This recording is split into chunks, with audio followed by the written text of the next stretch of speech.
Chapter 7. Expert at Violence.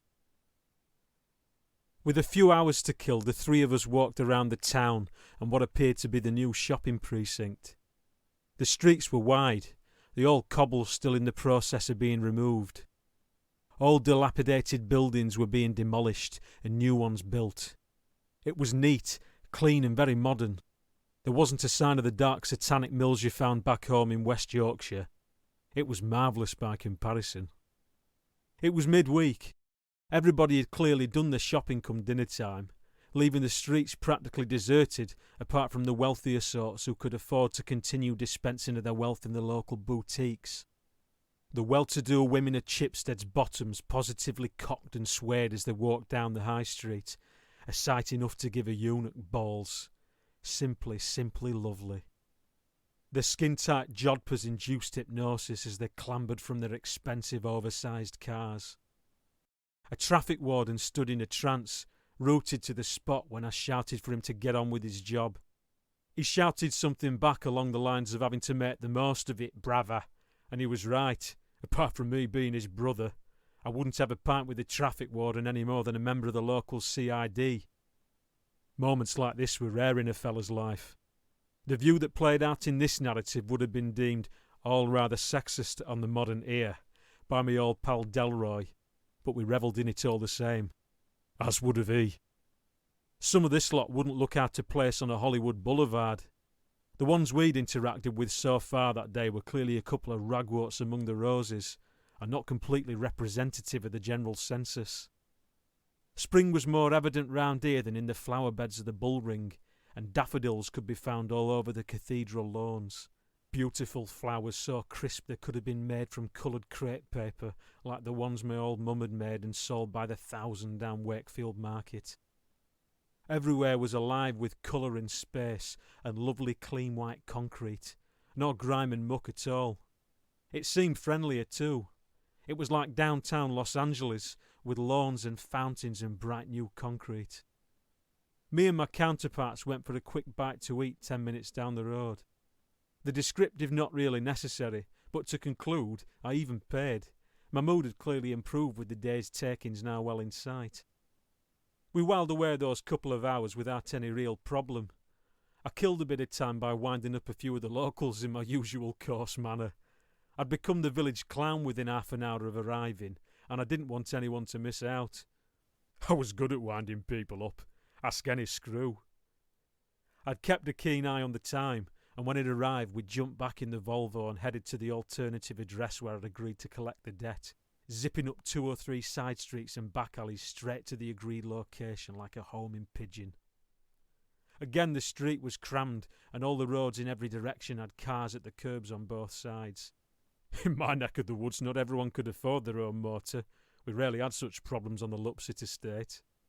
This time, and in an action that defied my natural instinct, I parked round the corner and removed myself somewhat from any violent acts I might be pushed into. I switched off the engine and in a similar fashion to earlier, told the lads to stay in the car while I nipped inside to sort business.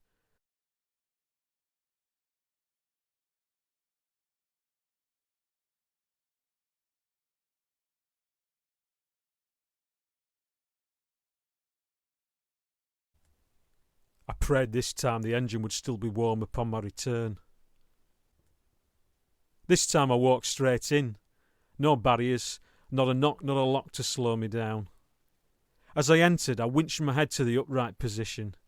In front of me were stood 4 heavies, postulating and blocking my path to the true culprit behind them.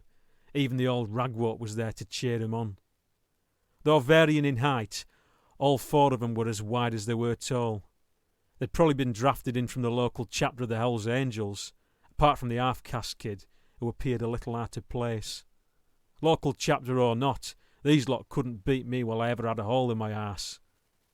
Even the old guy looked slightly more menacing this time, hovering around in the background with his confidence up. Maybe it was his entourage that created effect, but I was having none of it. I steamed straight in and belted the one closest to me, the biggest one. His chin had to be made of concrete. My fist reverberated and rattled as it ricocheted off his mountainous head like hitting concrete. How was he still stood? My face like the Collins Dictionary definition of bewilderment. A split second later his legs buckled, and he swayed to the ground in the fashion of a cartoon character hit over the head with an oversized illustrated hammer. He'd been there to scare me, and I'd frightened him to fucking death. I exhaled a sigh of relief. Now I could go to work. I continued to plough into the remaining three, one by one. They hadn't had the sense to react, and were still in awe of what I'd just done to the big lad, and now regretting the promise of wages from the lingering slob cowering behind them. They cascaded like runaway beer barrels, crashing several times over around the kitchen, the team spirit now well and truly knocked out of them. This motley bunch of fools probably didn't think there was a man alive that could take on all four of them. They were wrong. This was Sykesy, Yorkshire's finest, and Southerners on the whole were no match. I had little time to waste. I steamed into the blancmange quartet again, just like I had Wilson, my boxing wit and repetition training making me too fast for the lot of them. They hadn't had time to draw what weaponry they probably intended to use. A bat, a duster or whatever. It was over before it started. The kitchen would clearly be in need of refurbishment after this bunch of potbellies had crashed through its cheap laminate doors. As I came from behind the kitchen table, I was jumped on from behind. I'd tripped over the fella I'd flattened first and finished up on the floor with another big heavy fella laid on top of me. My arm was around his neck and my teeth were sunk deep into his cheek. He couldn't move and neither could I. I was mindful that with every minute that passed, the chances of me getting locked up were increasing. "If you move, you fat cunt, I'll rip your fucking face off," I said through clenched teeth. The message was delivered, and within an instant I was back up and all over them again. The smallest of the bunch had never recovered from the misjudged clip I'd caught him with, and looked like he'd fallen into the middle of an imaginary privet hedge and appeared to be learning to swim. I pulled him out and guided him through the kitchen serving hatch like a dwarf being tossed down a Blackpool bowling alley. That's another story. I turned and looked at the third one. The way this one had been leant on the kitchen worktop with his hands down and his chin tilted had been a pure invitation to belt him, and I didn't want to turn down the invitation. Wading in like Jerry Quarry used to, with a variety of hooks to the head and body, and finishing off with a thumping right-hander, the half-caste kid was dumped on his arse. It was more the shock than the power of the punch I'd given him, but he didn't regain his feet while I was there. The old dear was hovering by the back door, and screaming like a baby in a house fire, positively begging for another slap. "I'll fucking kill you," I said, stepping over the big one still out cold and advancing my way towards the slob. "You lousy cunt, I'll rip your fucking head off." That told him, I thought, dead chuffed. He grabbed, he mauled, he backpedalled, he threw his right hand 4 times and pawed with his left like a big tart. He hadn't a clue. A whooshing left hook that wouldn't knock the top off a pint, and a big right hand. He winched it back to the side of his ear like a castle drawbridge. Snick. It settled in, cocked and ready. He'd launch it when he saw the target. The first time I'd shown him my chin, then ducked when it set off. My knees were bent and my eyes on it. It skimmed across my skull like a howitzer shell. I saw a sheet of fire from the friction. It was a 22-inch gun of a punch. He hadn't the strength left to even winch the drawbridge, never mind fire the gun. He was that knackered, floundering, very close to sheer panic. He reminded me of a kid I'd rescued when I'd been a lifeguard on Blackpool Pier. A fella had been clinging to an upright under the South Pier on a rising tide and the sea choppy. I'd grabbed his collar as he'd been swept past. He'd stuck to me like burning rubber. It was over. None were afflicted with resurrection after I'd clumped them. Not a single one. "Where's the fucking money?" I said, and butted the debtor with a measured force sufficient to get the point across, but keep him compass enough to sort the matter out. He grabbed onto me in grim death. His lips were like rolls of lino. His nose had the curve of a banana, and both eyes were swollen and rapidly turning royal blue. Maybe I'd misjudged that one a little, but it did the trick. "Get up, you fucking coward," I roared, still holding him by the scruff of the neck. "Where's the fucking money?" I reiterated. Now completely destroyed, he nodded in the direction of the kitchen cupboard up to his right. I slung him to the floor and gave him a boot up the arse for good measure. I opened the cupboard and inside were a couple of old Crawford's Rover biscuit tins. I placed the tins down on the kitchen worktop and knew instantly there was a lot more here than I'd been sent to recover. I'd seen a grand or two before. I knew the thickness and there was clearly several times what Wiggly had needed to clear the debt, after my expenses obviously. The first box contained mostly cash, about £5 by my reckoning, and some small items of jewellery. The other one, seriously heavier, held about 10-20 gold ingots, serious little lumps, the type with an intrinsic value and worth way more than what I'd been sent to recover. The old fool must have stored his illegitimate takings at this address on a regular basis, because I reckon the contents of those tins was about £9 in total. The debt was only about £2. Everything had fallen into line perfectly.